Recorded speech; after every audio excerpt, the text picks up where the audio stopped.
Ce chant Days of Elijah m'inspire beaucoup, notamment par son histoire.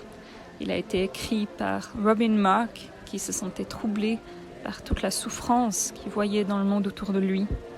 Il se demandait quel jour on vit et à quel point Dieu y contrôle tout ça finalement. Et Dieu lui a répondu en lui rappelant les jours d'Élie dans l'Ancien Testament, The Days of Elijah, où il y avait aussi des situations de grande souffrance. Et Dieu contrôlait ces situations en envoyant des hommes comme Élie, Moïse, Ézéchiel, David, pour intervenir de sa part.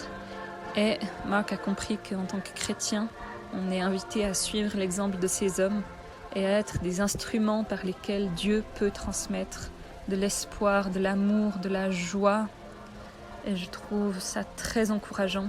Et je pense que quand on chante ce chant, on fait un peu ça. En tout cas, c'est ce que je ressens. Il y a énormément d'espoir, d'amour et de joie quand on chante ce chant à Martin Luther King. C'est comme si c'était la fête dans l'église. Et je sens vraiment, oui, l'Esprit de Dieu remplir l'église de cette joie, de cet amour et de cet espoir. Quand j'entends ce gospel Days of Elijah, je repense à la parabole des 10 jeunes filles dans l'évangile selon Matthieu.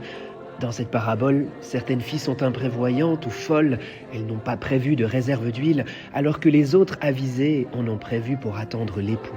C'est finalement ce qui va se révéler décisif, ce qui va leur permettre de tenir bon. Et pour moi, ce chant est vraiment une invitation à tenir bon dans l'obscurité, dans les ténèbres, à veiller ce retour du Christ. Nous l'attendons, il va venir, nous en sommes certains.